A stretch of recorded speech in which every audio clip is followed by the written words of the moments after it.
This is a real honor for me to introduce Rotarian Chief Chris Burbank. He's got a lot of wonderful things that he's done over a lot of years, but he was actually, he's been with the police department since 1991. He was appointed Chief of Police in March 2006, 45th Chief of our department. In 2014, Chief Burbank was selected as a member of the Enlightened 50 Most Influential Leaders in the state of Utah. January 2013, Chief Burbank was selected as one of the 6 police chiefs in the nation to meet with President Barack Obama to discuss the administration's plan and direction concerning gun violence in America. So he's ready for this today.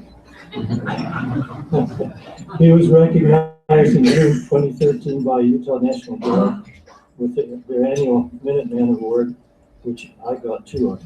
I don't know if you knew that. For contributions to the well-being of the state of Utah. Our Rotarian Chief Burbank was chosen by the Salt Lake Tribune as the Utah of the Year in 2011. I think that's wonderful. The state's largest newspaper cited his handling of several high-profile protest incidents and stated Burbank's stature as a community leader, including his willingness to endure threats and criticism over his position on immigration enforcement, is noteworthy at the time of ebbing confidence in those elected to govern.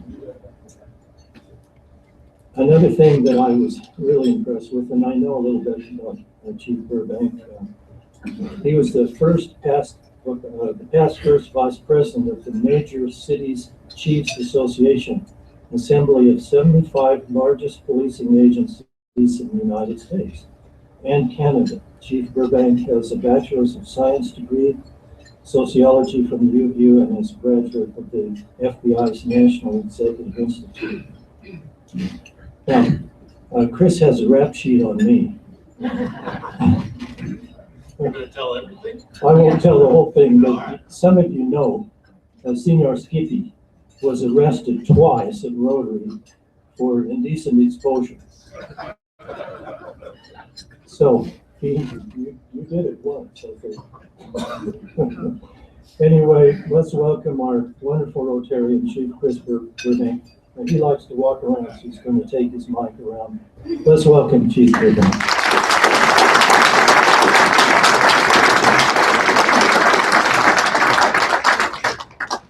Thank you so much. And I will walk around because it's very formal when I stand up there, especially in uniform, and it takes on kind of a press conference feel. And I would much rather have discussion with you. And because that's actually, as a police chief, how I gauge what's going on in the community. I get the opportunity to go out and talk with lots of people. Let me give you a little bit of my philosophy, and then we'll jump into the topic. You won't see me show up on a crime scene because I have people like Mike Brown who I expect to run the police department, and they do an excellent job. But the thing that is so important about any leadership position is the fact that I can do a lot of talking, and most of you have heard me talk before and know that as a fact. But when the people who are actually doing the job, interacting with the public, don't follow through on what I say and the things that I put forward, well, then I have no credibility whatsoever. And so I skip right through some of the accolades and different things, and I'll tell you what, being selected by the Tribune, one of the things that I am most proud of, and some of you are actually in attendance at this particular event, is the ACLU recognized me as well. And I think there were plenty of ACLU members that turned their membership card in when they thought they were recognizing a police chief in this country. But those are some of the things that really have been very important to me in my career, but I deserve none of the credit. It is really the people on the ground who follow through with those moments of leadership guidance that I give. They are the ones that actually make it happen, and so they deserve all the credit. It's interesting, I did not pick the topic for today's meeting, and I don't know who did. Who's responsible for do we have a problem? So let's jump right into that, because yes, we do have a problem. Let me tell you, law enforcement in this nation, and we were talking very large scale, we are a biased system. The criminal justice system interjects tremendous amount of bias. We incarcerate people of color at a higher rate than any other civilized nation in the world. During the mid-90s, when incarceration reached an all-time high, the number of police officers in the country were at an all-time high, and crime was at an all-time high, and we didn't seem to solve any problems. In fact, our criminal justice system has never been the answer for drug and alcohol addiction or mental health issues. The Los Angeles County Jail is the largest mental health facility in the entire nation. There is a problem with that. Because when we look at recidivism in this nation and in this state, in the state of Utah, it hovers right around 70%. So 70% of the time when we put someone in the criminal justice system, send them to jail and say, we're going to rehabilitate you and make you better, 70% of the time they reoffend, usually in the exact same category that we booked them for in the first place. That is not successful. When we look at alternatives to incarceration, when we look at treatment as opposed to jail facilities, we see recidivism drop down to about 40%. That is a proven fact. Why do we insist on building more jails? Why do we insist on more enforcement?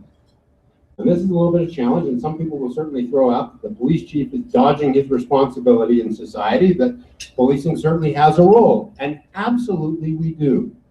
But I think what we've demonstrated is 3 years ago, there were 40,000 fewer police officers in this nation than there were the previous year. And when you compare that to the mid-90s or late 90s, it was significantly less as far as the actual number of police officers on the street working. Crime dropped and continues to go down. So while we play a role, we are not the solution. But what we've done is we've made the mistake time and time again, because I have a ready force of people.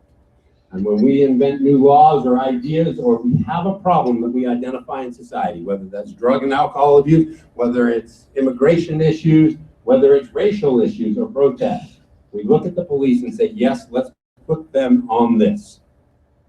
And we've always in my profession said, yep, we will stand up and we will take that role. But again, we are not the solution.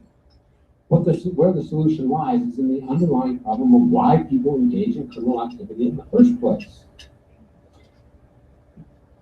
Now you ask yourself, why bias? Why do we incarcerate people of color at a higher rate?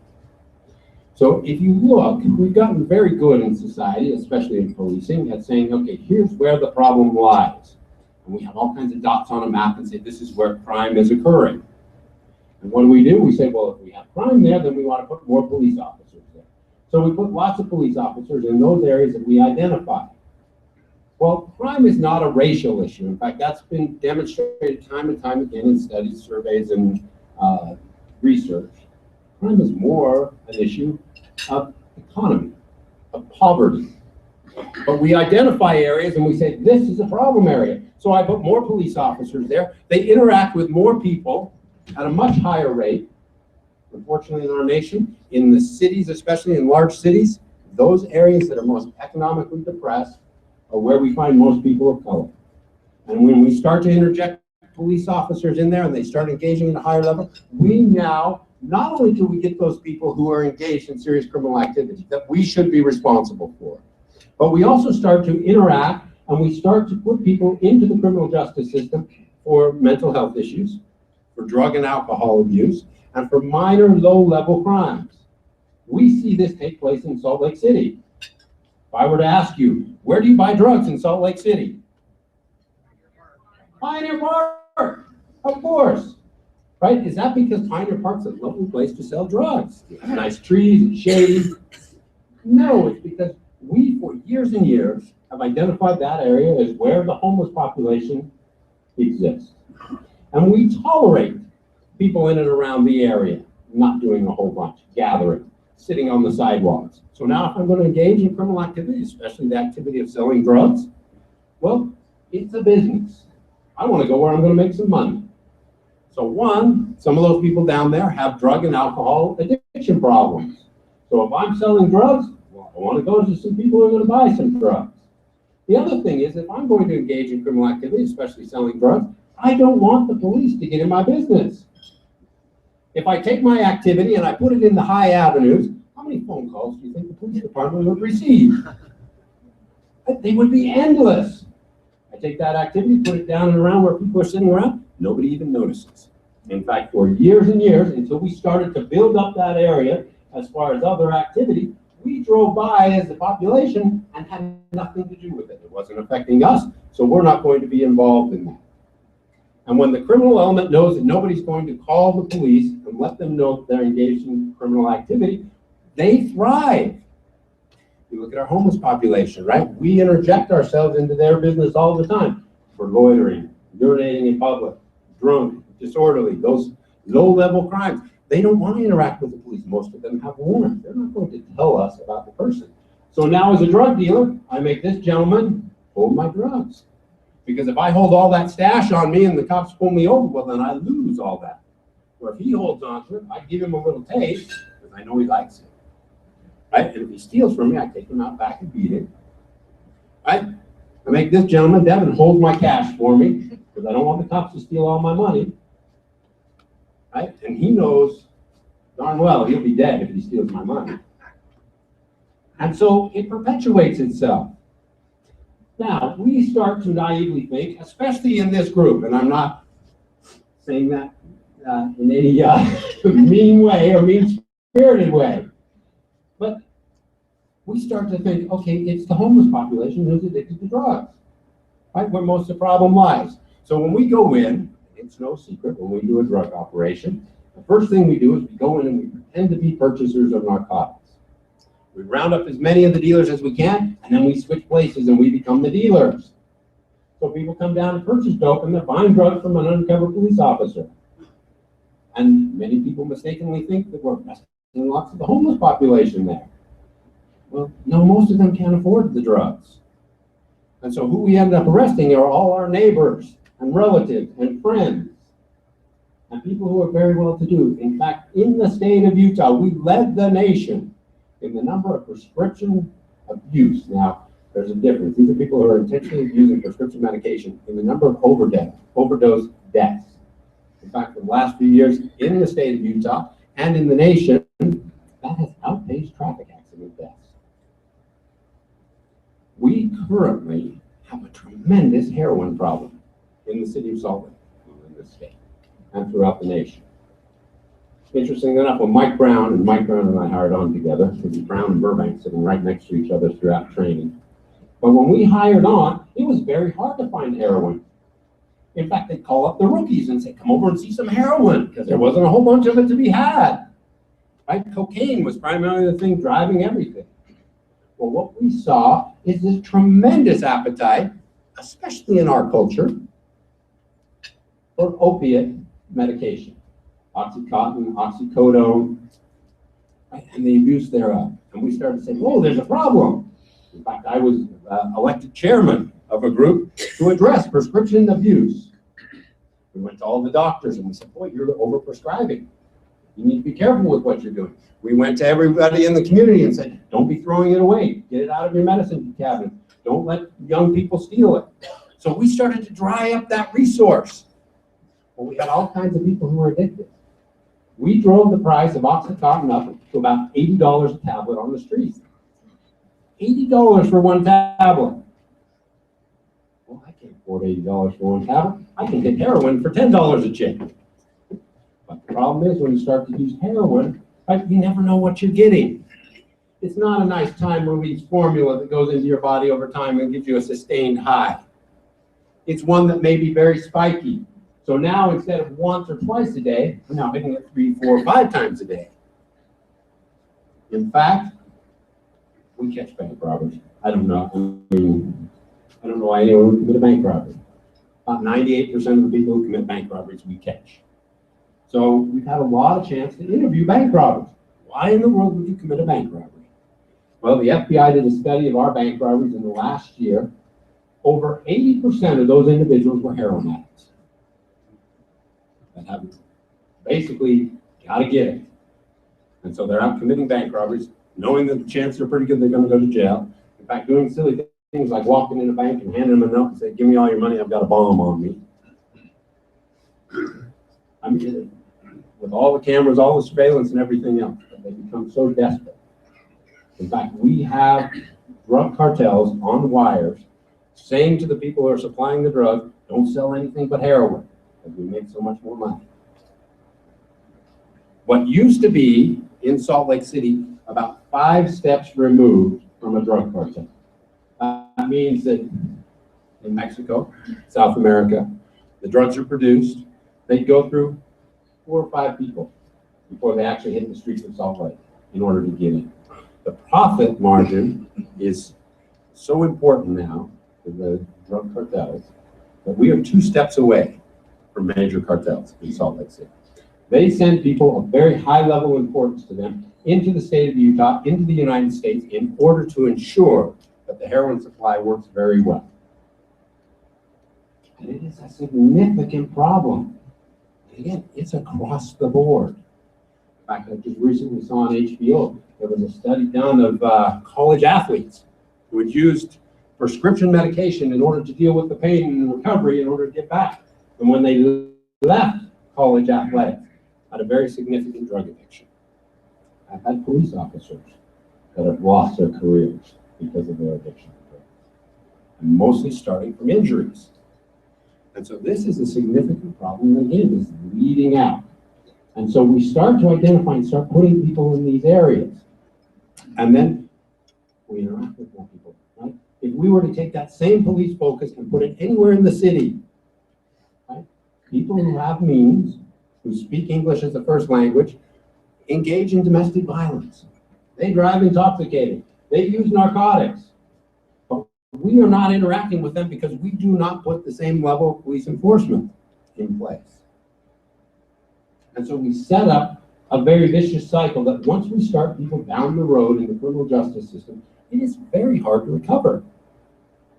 What used to be, in fact, when Mike and I were growing up, my parents always threatened, if you were bad, you went in the Army. Well, the Army doesn't want you if you're committing these types of crimes or involved in this sort of activity.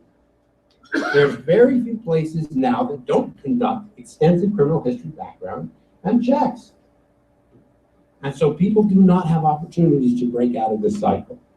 It is very sad to sit across the table from a young person who will tell you, I am going to be a drug dealer and a gang member because my dad is, because my mom is in prison, and because all my brothers are, and so there's nothing else because I can't go to college. I can't even get a job. And so we need to start changing the dynamic across the nation. And so what we create is a whole category of people that are disenfranchised, and especially with the police. So then we have negative interactions that occur. Right? If I'm very well intended and I send my officers out tomorrow and say, you know what, the biggest problem that I've identified as the police chief in Salt Lake City is the fact that people drive without registering their cars properly. Is there anyone in here who wants to admit they're driving on an unregistered vehicle? Right? I'm willing to bet none of you are. You understand the laws, you have the means to pay the bills, right? And you keep your vehicles registered. So who am I going to interact with if I send my officers out? Very well intended. I'm not intending to interject bias. So they start to stop people who don't have the means, who English is a second language, who when they purchased their car, someone told them, oh, don't worry about it, just put this plate on it, here's, give me another $50 and you're fine. Right? That's legal in this country. So then I start to get people who don't have the means. And who are those people? Individuals of color. And then when I started injecting myself and saying, oh, you have been drinking tonight. So now not only do you get a ticket, but you end up going to jail. Again, if we put that same scrutiny on everyone else, we would have the same interactions. And that's been proven time and time again. And so we need to start looking, what is our focus and how are we going to beat this cycle that exists?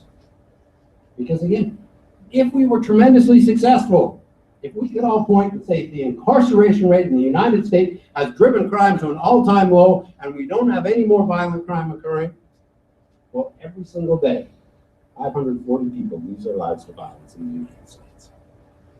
540 people. Why are we not outraged by that? Think about a mall shooting that occurred in Salt Lake City. Think about the public and the fear that was created by that. School shootings. Now, I'm not minimizing any of those events in society because they are significant and they are a problem. But if 20 people lose their life at one time, that's not even a percentage of the daily average that occurs every single day in this country that we don't seem to care about. But why do we get outraged? Why do we start saying and demanding, well, we all ought to carry guns, right? Teachers should be armed. We ought to start doing security at this level like the airport in order to go into a mall. It's because all of us start to say, hey, wait a minute, I shop at that mall. My kids go to school like that. They're exposed, or they potentially are exposed to that level of violence. Where a lot of times we look and say, well, no, I'm not involved in drugs. You know, I'm not living in some of these neighborhoods where the crime is. In fact, I don't even go in these neighborhoods. I'm not involved in that sort of activity, so I'm feeling pretty secure. And we tend not to look at that and say it's a problem. It's only when it starts to affect us that we stand up and say, hey, wait a minute, that's an issue for us.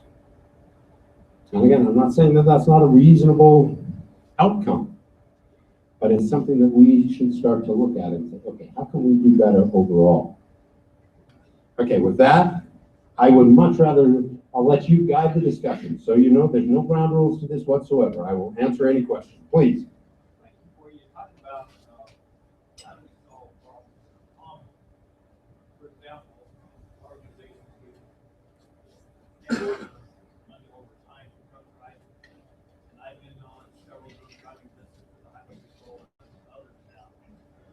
Why in this country, in Europe and other countries, they don't allow any drug driving? Zero.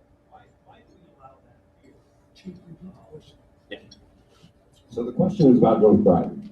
And it's why do we allow drunk driving, or why do we have such a high level when other countries, European countries especially, don't seem to have the same level? Now it's interesting because, and again, I don't want to give anyone a negative approach because your support of our enforcement activities is tremendous. I did a little study just in Salt Lake City, but it holds pretty true throughout the country. The years that we wrote the most DUI tickets, we had the most DUI crashes. So we had more people driving drunk the years that we did more enforcement than the years that we did less enforcement. Right? Number of traffic citations issued don't correlate to reduced traffic accidents. So again, we falsely start to think that it is all about enforcement activity. And we all feel pretty good. I mean, having been the beneficiary of this over the years, very difficult for politicians to cut police officer jobs, right? Although it eventually got bad enough in the United States that we started to see a lot of those happen. But still, those are the challenges. Police and firefighters are very hard for anyone to cut positions for. We start looking into social services, right? And that's where we start to see the cuts in education programs, right? Education is where I believe we need to be. Right? Education produces fewer DUI drivers. Having a discussion with your children, again, there is a cultural sensitivity, and I butt up against this all the time. I'm asked to do a lot of speaking. I do a lot of speaking in high school. I do a lot of speaking at preschool level. Those are some of my favorite ones. I tend to talk very frankly, and always have. So I have 3 grown children and a 10-year-old. And I have always talked very openly about what drugs look like, what drugs do to you. There's no question, right? Drugs have the desired effect on your body. And to tell anyone otherwise is silliness, and quite frankly, a lie. It's like steroids. When I was growing up, steroids were the big thing. I worked in the gym for a number of years, played a little professional squash, and I used to love people who would come in and say, no, steroids don't work. Oh, they do work. There's no question about it. The discussion shouldn't be stay away from them. Well, yes, absolutely stay away from them, but it's not that they don't work. They're going to provide the results. What are the consequences from that decision in your life? What are the consequences for driving intoxicated? right? And not the penalty consequences associated with law enforcement, but what are the social consequences that exist? And the absolute discussion. Teenagers will drink. Right? And to say just don't do it doesn't work. They will be exposed to drugs. In fact, our high schools lead out when it comes to prescription abuse. Any of you have high school students? Right? They know more than you do. And so we need to talk frankly, but not about the penalties, but about the consequence, the personal and social consequences that come with it. It's an interesting debate with marijuana, and I'm sure that's probably on somebody's mind, right, and what my position is on that. Ask any one of those heroin addicts that I talked about, where did you start? They're all going to say marijuana. Now, that does not mean that if you use marijuana, you're going to become a heroin addict. But what that does mean is it certainly is a track that has some consequences that we need to talk about. And to show some people this is what the avenue may look like for you. Right? You can be just as addicted to ice cream. When you look at the science behind it, those of you who are medical professionals know much more than I do in this particular area. It has nothing to do with the substance in particular. It has to do with our body's need and desire for it. And everybody reacts a little bit differently to that. So I think education, I think a little bit of openness is some of that. Right? To hide it behind the door is not going to solve the problem because they're going to be exposed to it. And so to openly talk about it and start to put more money towards that as opposed to enforcement activities, education. Right? Anyone who thinks, how many billions of dollars have we spent trying to fight drugs coming into the United States? Right? We're competing against Walmart when it comes to drugs. Cartels make tons of money. In fact, I had an interesting discussion with some representatives from a very large corporation in the United States that I'll hide their name. They have $1 billion of loss every single year. And they are still one of the most successful countries in the United States or in the world. But the drug cartels are no different. Right? What we see, well, in the last month, about 75 pounds of heroin in Salt Lake City. 75 pounds. That translates into about $8 million. That doesn't even cause the price of heroin to jump in Salt Lake City, nor does it slow down the supply.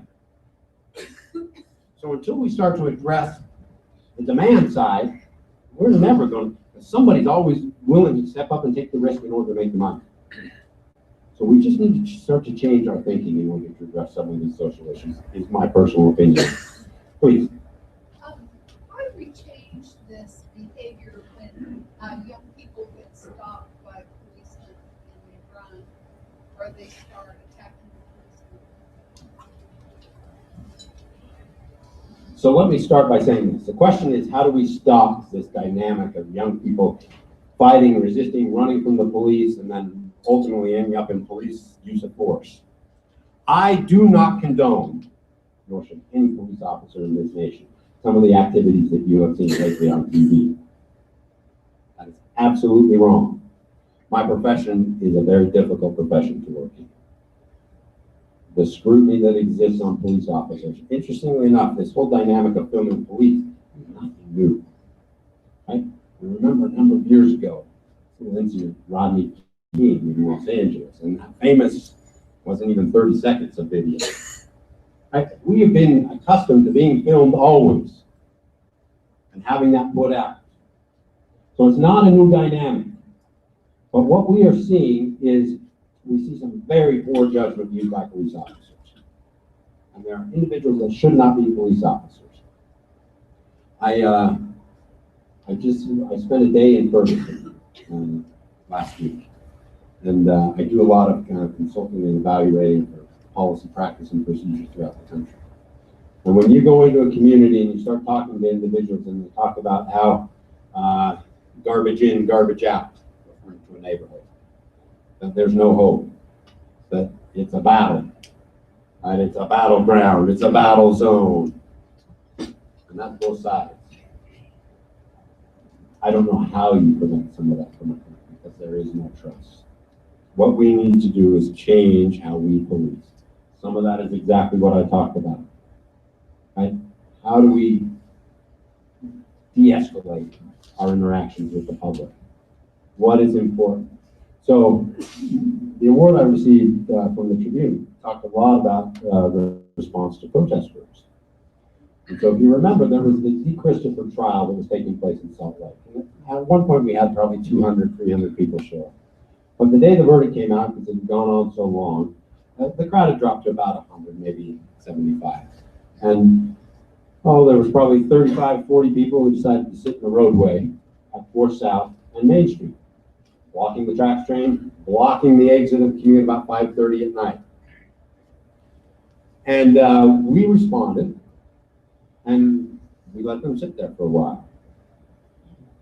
Right? We let them express their opinion, their right to be upset with the government. And then eventually we said, okay, you've now stated your point of view. What would you like to happen tonight? Right? We can arrest you and take you to jail. But know that it will be without incident. We're not going to get out clubs and tear gas or anything else. We're just going to take you to jail. And here's how it'll work.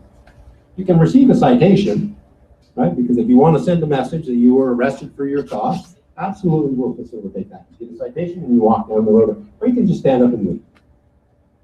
So we asked each person individually. And I will never forget. And I always have to be careful, because especially as I'm getting older. But there was an elderly lady who was there, and obviously with a younger friend. And I went and asked and said, okay, these are your options tonight. What would you like? And she looked over at her friend and she said, oh, we want to go to jail. We want to be arrested. Okay, happy to do that. Right, these fine officers will pick you up and walk you over here. We'll put you on a bus, take you to the jail. And oh, by the way, I'm going to have to take your purse. I'm going to have to take your umbrella, because they don't allow those things in jail. We'll put it in our evidence room. You can come get it later. She thought about it for a while. And she said, do you mind if I just get a ticket? No, absolutely not, ma'am. Happy to write you a ticket tonight. And you can tell everyone, yes, you were arrested, because the citation is in lieu of an arrest. Well, the biggest complaint that I got from the community is, how dare I allow traffic to be blocked for that 45 minutes, an hour? The calls were enormous. So what we did is we allowed people to protest and say this. We didn't use any force whatsoever in order to accomplish this mission, right? And we had both sides of the issue saying, yeah, it was handled really well, but people were upset that they were inconvenienced. Well, when asking the colonel of the highway patrol, why did you make people leave the roadway in Ferguson? He said, well, they were blocking traffic. And I said, well, I don't know how busy Ferguson is at 10 o'clock at night. But it only takes 4 cops to shut a roadway down and let people stand there for a few hours and be upset. How many did it take in order for you to clear that evening, and at what cost? And so we need to change the dynamic a little bit and what our expectation is for police. We send police officers out in extremely difficult situations. Go deal with the mentally ill. Go deal with somebody who is on drugs or alcohol. And whenever we do that, whenever our expectation is that we are going to prevent crime from occurring, we run the risk that they will be involved in the use of force incident. Now, that never excuses horrible police work that we've seen across the nation, right?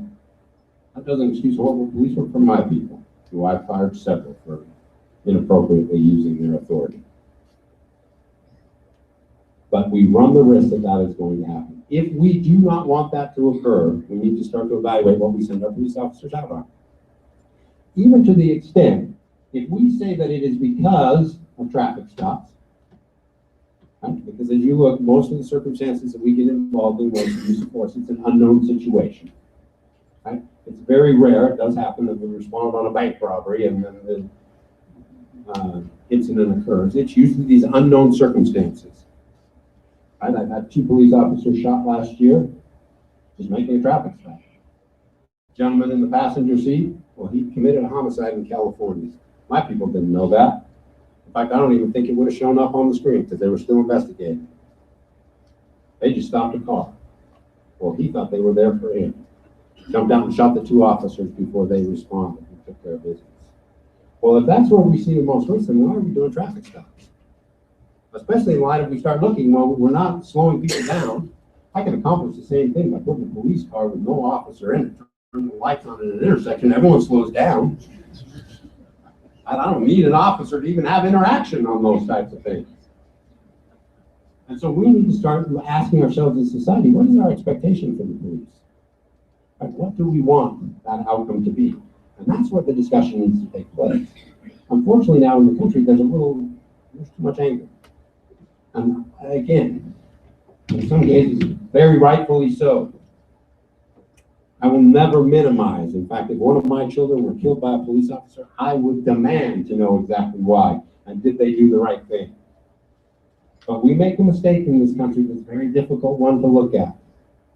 Our system is an adversarial system. Justice is not satisfaction. The criminal justice system, which, and I've been beat up for saying this in all kinds of neighborhoods across the country and throughout the world, our criminal justice system is the very best one going right now that I've ever found. It's far from perfect. It's biased. It doesn't address all our problems, and we incarcerate way too many people. Again, that's where I started from. But it is the best thing going.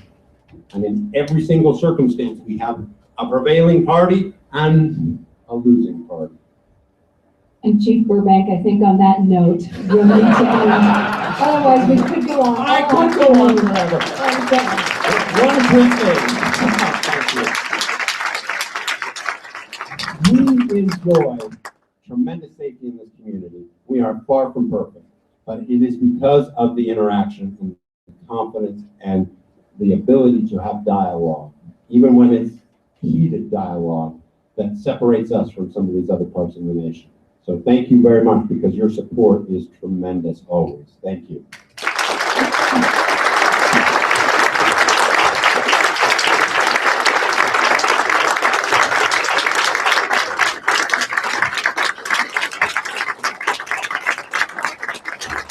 Thank you again to you and your staff for the outstanding job in our community.